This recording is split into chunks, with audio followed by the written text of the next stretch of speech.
Oh, the computer died. No, come back. I was gonna get into full gear and like wear my Christmas sweater and everything, and I just realized it's way too hot for that shit today. We're not gonna do that. Hey guys, welcome back to my channel where I cover nostalgic, obscure, or otherwise strange content. I don't know why I said it like that today. I'm kicking off Christmas in July. I'm gonna do 2 or 3 videos, basically a week of content that is Christmas content. I talked about doing this on some of the live streams that I've done. Hey, if you've never come and hung out on one of our live streams, come and hang out. We're pretty chill. We're not scary. This doesn't feel like I'm trying to indoctrinate you into a cult. Anyway, I brought up the idea of doing a Christmas in July because every, like November, December, there is so much holiday content that everybody wants me to cover and that I want to cover, but there just is not enough time for nearly half of it. So I figured, hey, let's do, because last year we did that Rudolph and Frosty's Christmas in July video. This year I figured we'd do a week of Christmas content in the middle of July while we're all sweating and hoping that fall comes around soon so that we can get into the Halloween vibes, because we all kind of live in Halloween vibes all year round, but then, you know, we don't want to talk about it all the time, but like, we want it to be outwardly Halloween-y. I've gone through and picked out things that either were requested a lot, or that I just really wanted to cover and ran out of time last Christmas and was sad, or both, and we're just going to see. And if you send me requests, I will try to get to them by the time next Christmas comes around. Because I know, even now, like, we're still going to end this week with a ton of extra stuff. Because there will always be corny Christmas stuff to watch. But without any further ado, I am going to cover Belle's Enchanted Christmas, which is like a Beauty and the Beast midquel. It like takes place in the middle of the first original Disney Beauty and the Beast movie. It has the entire voice cast back. With the additions of Tim Curry. Yes, this is a Tim Curry appreciation post. Everything that we do that involves Tim Curry is a Tim Curry appreciation post. I love Beauty and the Beast. In fact, I have a playlist on my channel where I just cover different versions of Beauty and the Beast. It's one of my favorite fairy tales / Disney movies of all time. And so I wanted to cover this one because this is the peak of camp meets nightmare fuel meets nostalgia, and it's perfect Christmas content. And I did not get to talk about it last Christmas. Wait a minute, it's called The Enchanted Christmas? I thought it was called Belle's Enchanted Christmas. Is that a false memory? Have I transcended timelines? Is this a Mandela effect thing? Maybe I was thinking about how there's one called Belle's Magical World, and that's not nearly as good. But this is called Beauty and the Beast, The Enchanted Christmas. Apologies. Disney Plus wants to resume from the 11-minute mark because apparently at some point I got sad and nostalgic enough that I just was like, let me watch Beauty and the Beast, The Enchanted Christmas. And it probably wasn't even Christmas time. You know how that goes? Hey, what's this? It's too much holly. Whoa! So we start out the Christmas after the Beast's spell has been broken. Can I open it, Mama? Can I? Everybody's having a normal Christmas. Nobody is an inanimate object. Or animated inanimate object. And the Prince Adam, which I don't think is actually his name. I think there was some kind of miscommunication in the fandom. I always just believed that Belle called him Beast from the moment that he transformed. So whatever his name was before is not important because he was called Beast after that. And people thought that that was his name, or that was supposed to be his name, and we just gave him that name, but that's his name. Everybody calls him Adam. But anyway, the prince is a prince. He's not a beast, he's just a dude. And everybody else they're also dudes and dudettes. Everybody's a dude, you know? They're all human dudes. It's good to see the boy having a proper Christmas. And they're all like, yeah, it's great that the kid gets to have a real Christmas instead of the trauma that comes with being a teacup. I did manage to save Christmas. You? They start arguing about who the real hero of last Christmas was. If you can't tell, that's where most of the story is going to take place. What are you yammering about? Also, Chip got socks. That's sad. Why do you even need that whole box for just a pair of socks? Hey, that rhymed. How many times are we going to have to go over this story? Story? Apparently they haven't told it that many times because Chip's never heard it. Why don't you tell it, Mama? And Chip was there, right? How does he not know? Wasn't he there? Now we will hear what really happened. I guess they all know the story, but she's just reminiscing by telling them or something. Imagine if you were only allowed to listen to stories from your own life. That would be a bunch of boring stories, unless you have a really cool life that I don't know about. But the master saved her. they began to be friends. Okay, so the story picks up the last winter while the first movie was happening, after that scene in the classic movie where Belle tries to leave the castle and then she gets attacked by wolves and then the beast almost dies, saving her life, and then they become friends. That's where we are. Voila! There he is! And everybody else is a non-human dude. Love will not wait! Nope, but love comes softly. If you've seen that video, good on you, because that was an OG video of mine. If anyone can reach the master, Belle can. Oh, I love Belle. The older I get, the more I realize so much of my personality comes from me subconsciously just wanting to be Belle when I grew up. Today is December 24th. Christmas Eve! Exercise. In moderation, of Poor Cogsworth needs a chiropractor. Chiropractor. Good morning. At this point, the Beast is halfway through his redemption arc. He's trying to be a nice person, but he's not quite there yet. He's still pretty rough around the edges. I landed on the ice. Belle goes outside all happy and she's like, "Ya wanna ice skate?" And he's just grouching around outside like, I hate ice and skating and life. It's slippery.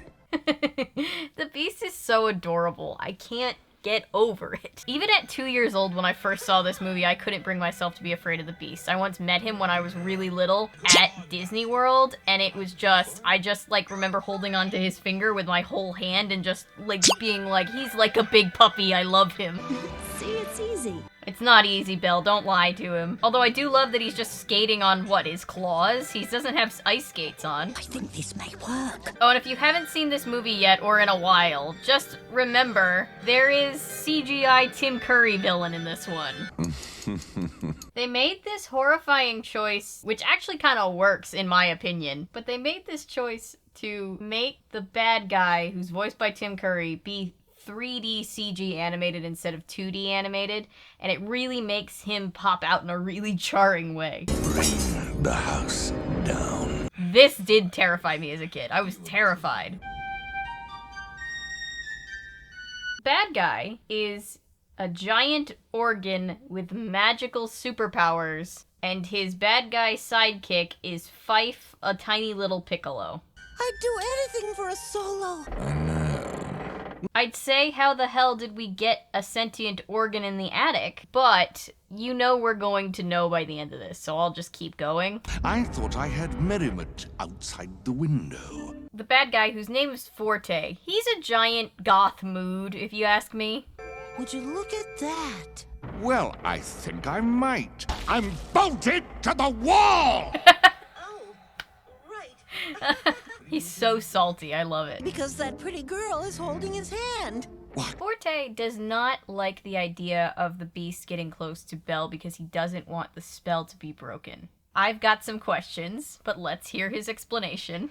Humanity is entirely overrated. That's true. But now the master needs my melodies to feed his tormented soul. Yeah, so Forte was an underappreciated composer to the prince before the curse, and now that the curse has happened and everybody's stuck in the castle and cursed, Beast relies on Forte for a lot of musical entertainment. So Forte is basically like if online creators got that boost in viewership a few months into quarantine after everybody stopped having things to watch on Netflix, as did happen in the middle of 2020, and then just wanted the pandemic not to end because everybody was stuck inside and had no alternative but to watch their stuff. It's a weird motive, but it's a motive that doesn't not make sense. And I won't let some peasant girl ruin it for me. How dare you talk about Belle that way? Also, how did we not know about this character in the first movie? I'm pretty sure Scott made a lot of these points in his video, but just to reiterate, how did we not know that there was a giant evil organ in the attic? It never came up. And the further we go in this movie, the weirder that fact is gonna be. Oh, God, that sound hurt my teeth. Love, I've got to stop them. Sometimes I just hear sound bites and I'm like, if TikTok ever gets their hands on this, it's gonna be hilarious and pandemonium. So Fife tries to break up this skating fest, but just knocks everybody into the snow. Why did I say everybody? There's two of them. He knocks the two of them into the snow, and Belle's like, look, it's a snow angel. It's a Christmas angel. It's the shadow of a monster. Well, you don't have to be such a downer about it, Beast. I think it's a cute, albeit strangely shaped angel. You know, they say angels in their true form are nightmare fuel, so you never know what an angel looks like. Nightmare Angels would be a great name for a band. This video is gonna be so long. Forte is going to be so proud of me. Fife's like, yay, I broke up a relationship! Belle, you're gonna get pneumonia like that. What are you doing? Who just lays down in the snow like that? Do Disney princesses not ever get colds? The cold never bothered her anyway? Is it another thing that they did before Frozen? Sorry, I love you, Frozen. It's just, it wasn't quite as groundbreaking as everybody thought it was. The music helps. Tim Curry is so great at giving his all to every character, and he pulls off villains in such a great way, but his voice is so calming, isn't it? I'm here for you. What's Christmas?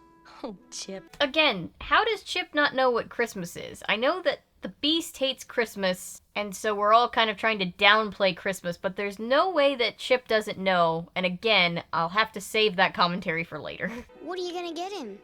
I don't really know him well enough to know what he would want. So Belle is talking to Chip, and he's like, what are you gonna get Beast for Christmas? And she's like, I don't know, what does he want? And he's like, what would you want? And she's like, well, I love books. And he's like, give him a book. So she's like, I'm gonna write him his own story. We'll find more things to say. Belle, you can't waste paper like that. Everyone needs someone. Where did that picture come from? Did you draw that too, Belle? I'll read him stories. This is one of those songs that just pops into my head randomly at the most pointless time, and it just gets stuck in my head. I like that it looks like she's just reading about other Disney movies, because of like the Little Mermaid reference, and the Aladdin reference, and the Frozen reference. Sorry, rest in peace, Mama and Papa Frozen. But like one day Belle's gonna meet all of these characters and be like, you did that, and they're like, yeah, we don't talk about it. She's like fangirling over like the Little Mermaid because she read that book a bunch of times. She's like, cool, you didn't die that time. You'll find a better world. So she writes, illustrates, and bookbinds, and then also raps this handmade book in the time it takes to write a song. Forget Hercules becoming a buff boy in one song. This is pretty impressive, Belle. So does this mean we're gonna have a Christmas? Absolutely not. Cogsworth, you're no fun. Unwind. Did he just burn his friend? Don't do that, Lumiere. The master has forbidden Christmas. No one can forbid Christmas. I like how Cogsworth's like, the prince said no Christmas. And Belle's like, who died and named him king? And they're like, well... Just have to stick our wick where it doesn't belong. I mean, Lumiere is a pretty big player. I'm sure he knows a lot about sticking his wick. I'm gonna cut that out. I have to cut that out. It's not fair. Oh, because they're wine glasses. And we used to be at our very best at Christmas. I feel like Mrs. Potts and I are lipstick twinning, and I'm proud of that. You could have some stuffed turkey. Cranberry sauce. Damn, I'm hungry now. Why would you do that to me? What are we waiting for, Christmas? Well, you don't have much time. It's Christmas Eve. Yeah, that's what I'm saying. Belle couldn't have, like, brought this up on, like, the 19th of December. You only start planning for Christmas the day before? That feels like bad planning. So they climb this gigantic tower up to a far-off room in the attic trying to find Christmas decorations. Lumiere? So we meet this character, another new character that's apparently been in the background the entire time, Angelique, the angel topper for the Christmas tree. I guess she was like the Christmas planner or something. That's why she got turned into the angel. Two questions. First of all, we saw Mrs. Potts putting the angel on top of the tree in the beginning of the movie. So did their souls like leave the inanimate objects, but the objects were left behind? Like, I've got questions. I don't think that's how that works. But also, what kind of person do you have to be turned into like a Christmas bauble? Like just a run-of-the-mill ornament when you get cursed to be non-human? Like, are you just super into Christmas? How does the curse decide who has to be what? Angelique, mon amour. Lumiere, you have a girlfriend. Are you cheating on your feather duster girlfriend? I don't take back what I said about you and your wig. The greatest Christmas celebration ever! Fife has followed them all up, and he's like, I know I should be against this, but I do love me some Christmas. Why do you raise my hopes? So Angelique is like, no, I'm not going to plan Christmas. I'm too sad, which is understandable. And then Belle's like, but if I sing a song, will you change your mind? And I feel like the answer is probably yes. As long as there's Christmas. Bless Paige O'Hara. These songs that they're giving her this time are written in a really intense key. I'm not exactly sure what key it is. I don't have that perfect pitch, really, or great pitch at all, but it's a very high key.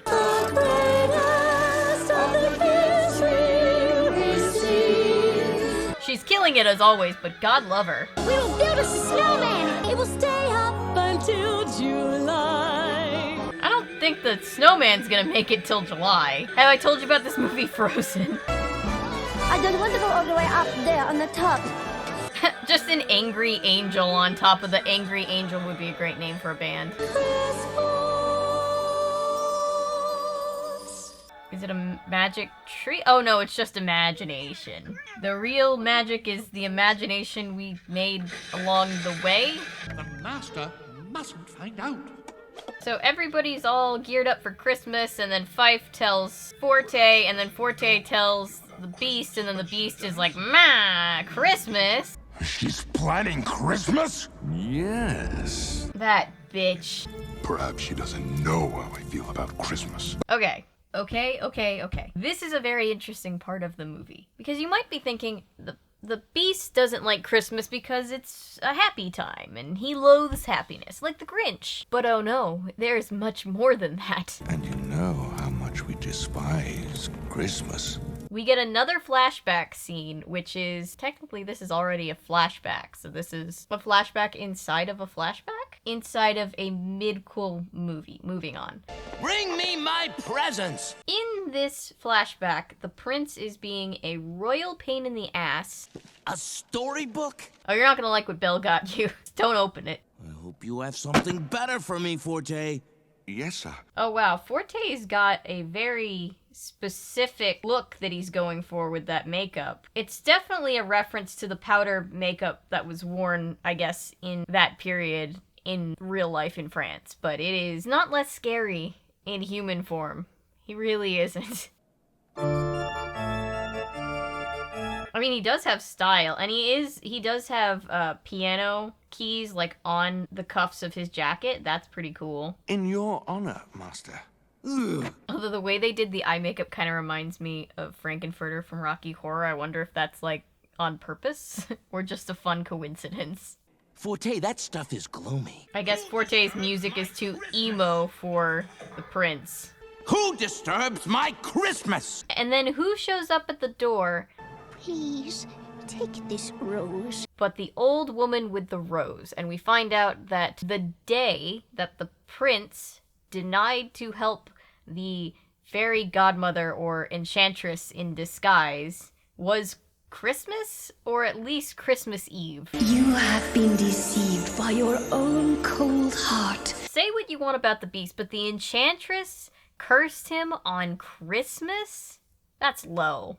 I don't need a rose. Go away, you wretched old hag. Can you only imagine? A curse upon your house and all within it. Why everybody else? What did everybody else do? I still don't understand this. They tried to make sense of it in the remake, the live action one, and they still couldn't, and I still don't fully understand why everybody had to be cursed. I think that Enchantress was just in her villain era. I believe she's gone to the boiler room. Did he just wink? I didn't think I'd see an organ wink at me today. Hey, come on, get out of the way. We're working here. They go down to the boiler room. They meet another character who is a sentient axe. I'm looking for a log. All right, logs we got. And a bunch of sentient boiler room equipment. Again, apologies if this point was made before. I think it was. Where was this, like, all of these characters, it raises the question of why didn't we see them in the first movie if this was taking place in the middle of the first movie. But the axe could have been really helpful in that final battle scene, you know? It's a Yule log. Belle's looking for a Yule log. We never really, like, picked out and burned a Yule log that I can remember. We always just put on, you know, like the Yule log videos or stations on TV, even though we have a perfectly good working fireplace, there's just something about putting on the Yule log that always cheers us all up, so that's what we do. Yeah, and where was that sentient boiler at the big fight in the first movie? He could have just, like, murked Gaston by himself. Belle finally finds a Yule log that she likes. To me, they all look exactly the same, but you do you, Belle. And then the Beast comes in and he's all angry. One log is chosen, and everyone in the house touches it and makes a Christmas wish. I definitely never had this tradition. Did you guys have a Yule log? Is this what you wished for? No, sir. I didn't think I'd be held against my will, if that's what you're asking. I didn't see that coming. You have no idea what it's like to lose everything. Yes, she does. To be Prisoner? Yeah, you fucked up, didn't you, Beast? Even all the axes and shovels are looking like, oh shit, this is awkward.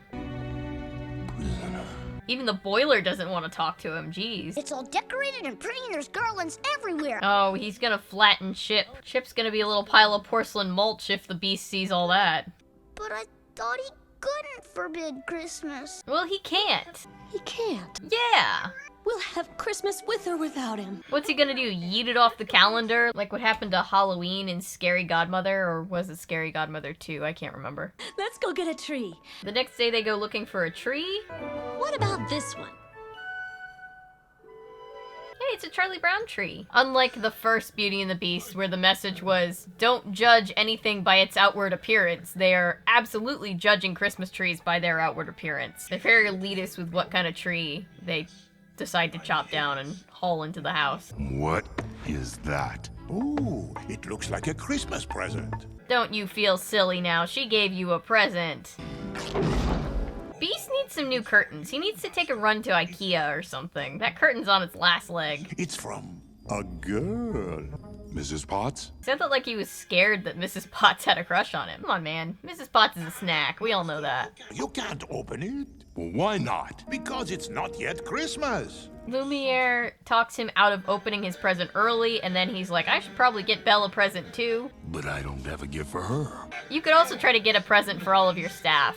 I mean, I love you, Beast, but you could do that too. But anyway, he's trying to get a present for Belle. Stop the noise! Noise? So, for his present, he goes to Forte, and he's like, compose a song for Belle. And Forte's like, what?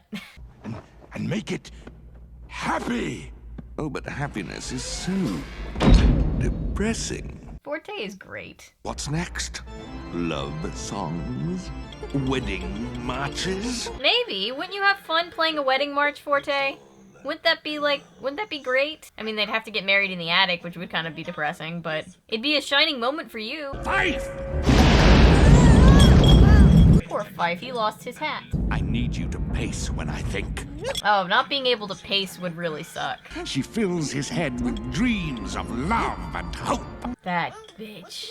But I can stop the girl. You gonna try to kill her?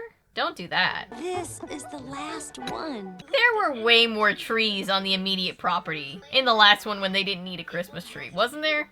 You never get headaches, I guess. Lucky you. Really, I can get a saw. But then wouldn't the saw be in pain, Belle? They're all sentient, right? Unless you can find a non-sentient saw, in which I would have more questions. But anyway. Oh, stop it, Fife. Sultan, wait!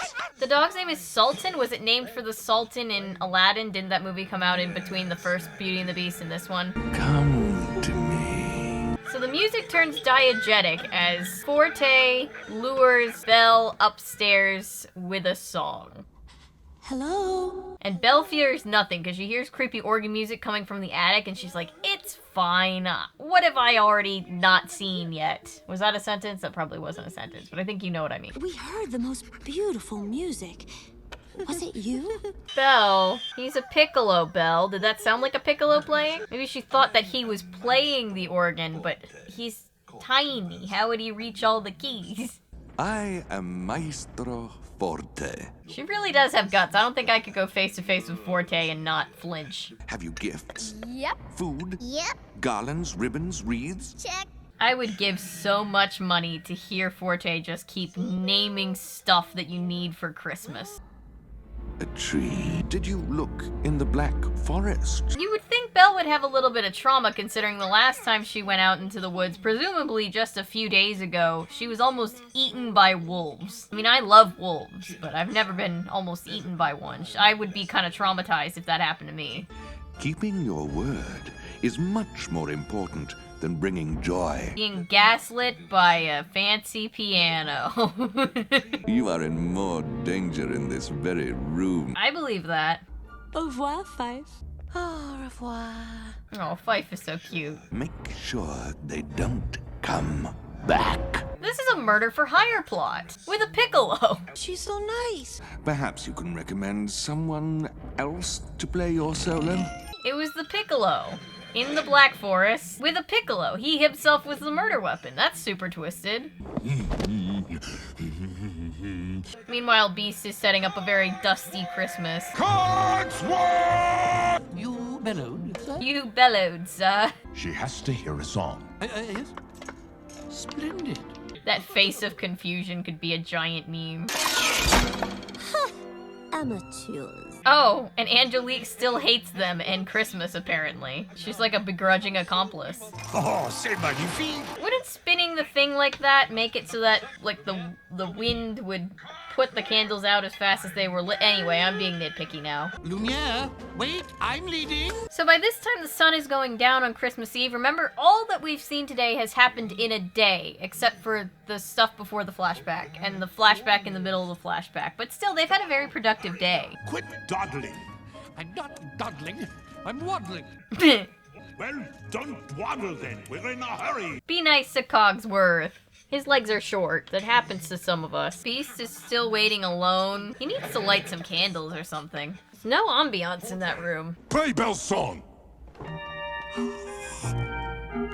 And then he just starts playing like a funeral procession march and everybody's like, this is weird. Fa la la la la. When you're dragged to the company Christmas party that you don't want to go to. Well, there's always room for tea, love. I said no more. Stop yelling at Mrs. Potts, she's delightful. Voiced by the real-life Jessica Fletcher, Angela Lansbury herself. Side note, there's a mug that I want for my collection. It has Jessica Fletcher on it, and it says, if there's a murder, yo, I'll solve it. That is quite possibly one of the best mugs I've ever seen. Show me the girl. Beast finds out that she's in the forest, and Forte is like, she ran away again. Remember how she did that the other day? The quickest way to break your heart. And Forte gets a song too. I love when Tim Curry gets to sing and stuff. If you must love someone, may I suggest you love yourself. I mean, that is true. Like, I don't want to agree with the villain, but, I mean, when I dress like this, I do kind of look like I'm in my villain era, so I don't know.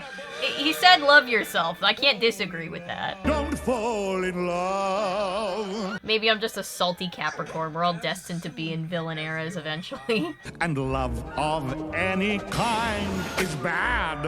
A dog, a child, a cat. Not cats. I love my cats. I'm arguing with a musical instrument. If you're turned on, then just turn off.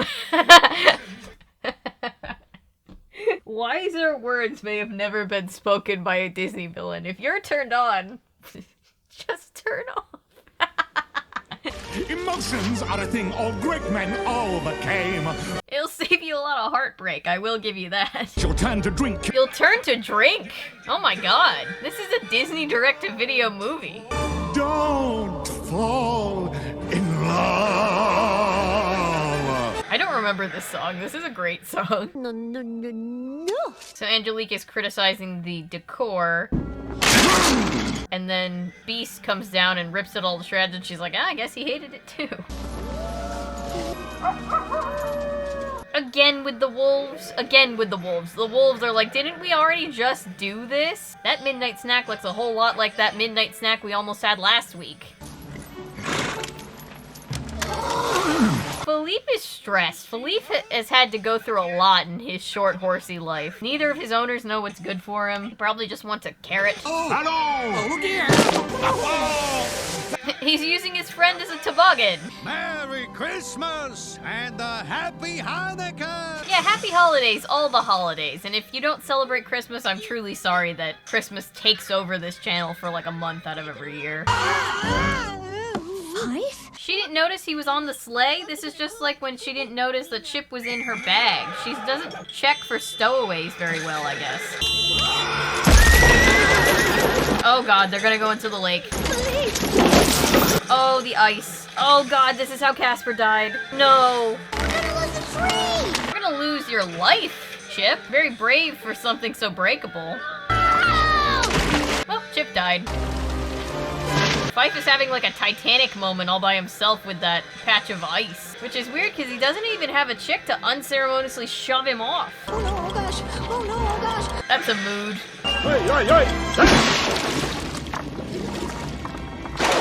Belle is lucky that he didn't axe right through her face. Well, Belle died. I like how I throw in the towel so quickly. I'm wearing a dress and I don't know how to sit comfortably in it. Beast is like, Jesus Christ, how many times am I gonna have to save your life? Like, do you think after they're married, Beast, like, rubs it in? It's like, how many times did I save your life? And she's like, oh, I'm sorry.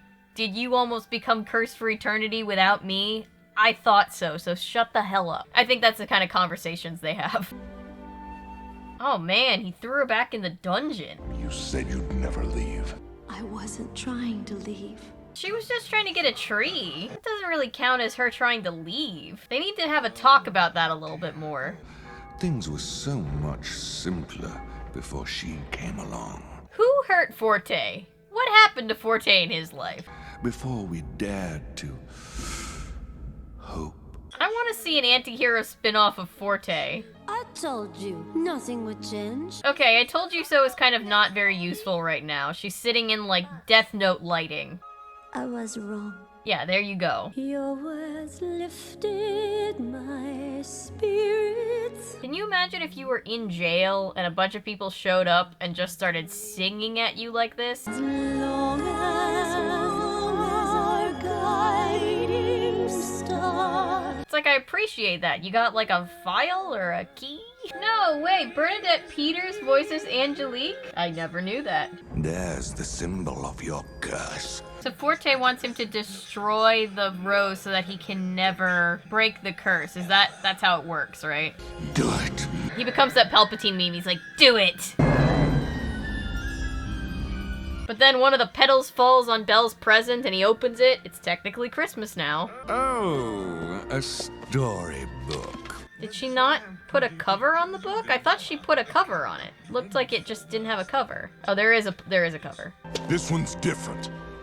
It's from Belle. Beast is like, shut the hell up, my girlfriend made this. It's perfect. Seriously though, you ever tried bookbinding? I have. It's hard as hell. Belle did a great job. Its master seemed as cold as he knew someone cared. Wow, I've never seen a guilt trip written down like that. It's an art form, really. So now he feels like a big dumbass. Put his girlfriend in jail. She'll only prolong your torment! And Forte's like, no, come back. You know how to get me stressed. Do we have a Lumiere and Cogsworth argument song? I don't remember this either. You belong side by side. You should never be apart. Does Belle ship them a little bit? I think she does. I can see it. I'd say that as a team, we have got to be the best. Alright, nobody step on one of the little Christmas ornaments. It'll be really tragic. Can you forgive me? Can you say sorry? I love the Beast. He's just not very good at communicating. Of course. Merry Christmas. Oh, look how happy he is. So, Beast gets girl. But he doesn't have the girl yet because there's still like a lot of stuff that needs to happen before the curse is broken. I think not. Like, I feel like this pity party is a little bit much, Forte. What is it, Mom? The drama queen is having a temper tantrum upstairs. It's fine. Oh, maybe it's not so fine. Everything is crumbling around them. How structurally unsound is the castle? Stop! Yeah, you go, Fife. He may be little, but he is fierce. They can't fall in love if they're dead! Agree to agree. Forte, that is true. My solo! It's blank! You didn't even give him a solo, that's low. You're second best, Fife! Fife is my son. I will do anything to protect him. We can remain as we are! You're chained up to the wall, dude. This isn't a perfect solution for you either. Enough! You're not singing!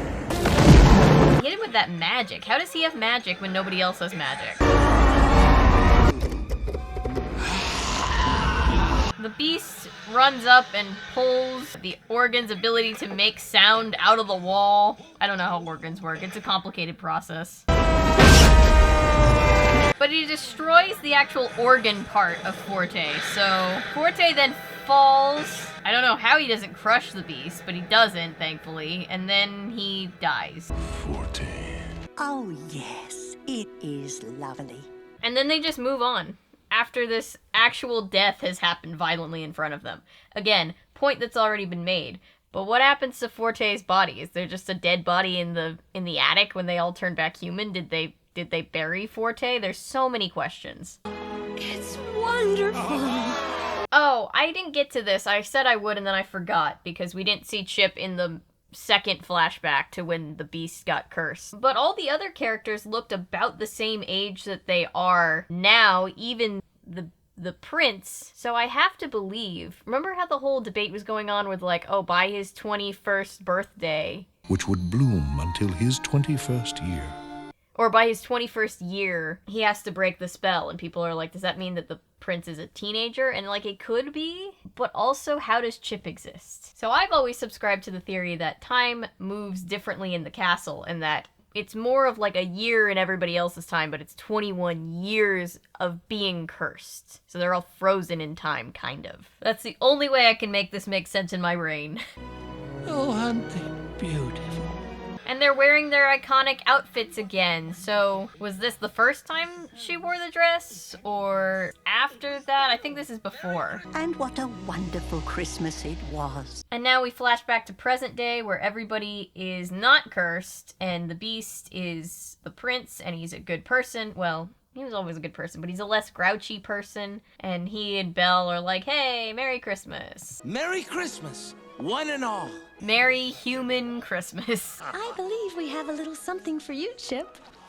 Is it more socks? Because you're going to break that kid's heart. Look, Mama, a storybook! What story do you think they give him? Was it the story of the time that they killed that guy in the attic? Would you do us the honor, old friend? I'd be delighted. Oh, and Fife gets a happy ending. Oh, my OTP. How many presents does he have in that pocket? How big are those pockets? I know dudes get better pockets than us, but damn. Oh, he gave her a rose. They didn't kiss, damn it. Anyway, on that very wholesome domestic note, the movie ends. It's only about an hour and change. It's not a big time commitment. Of course, I didn't pre-watch this or watch this on, you know, any kind of 2x speed because Disney Plus doesn't let you do that for some reason. So I've just been straight up recording for over an hour and a half at this point. So I should probably wrap it up here, but yeah. That was Beauty and the Beast, The Enchanted Christmas. I've been wanting to cover this one for a while, and I got a bunch of requests last Christmas and just didn't get a chance to do it. But everybody knows that I love Beauty and the Beast, so this is another one for that playlist. I don't know, do you guys want me one day to cover the original Disney Beauty and the Beast? Thought about it before, but I'm like, do we need to talk about it? Like, everybody's seen it, so just, I don't know. But anyway, yes, this is the first of what I think will be 3 Christmas in July videos. I won't even begin to barely scrape the surface of everybody's requests, but I am trying to do videos of the ones that really got requested last year and we didn't get to them. I need to go to bed. But anyway, that's it for this video. Thank you for being here. Thank you for watching, liking, commenting, subscribing, sharing. Everything you do to support this channel means the world to me. I hope you like the Christmas in July thing and that it's not super jarring. Let's all think cool thoughts as we sweat out this very humid summer.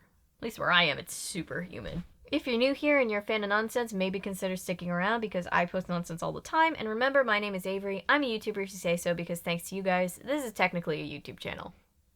Bye! I think I've stumbled through like half of my words in this video, but we're just gonna hope that it cuts together in the edit. We'll fix it in post.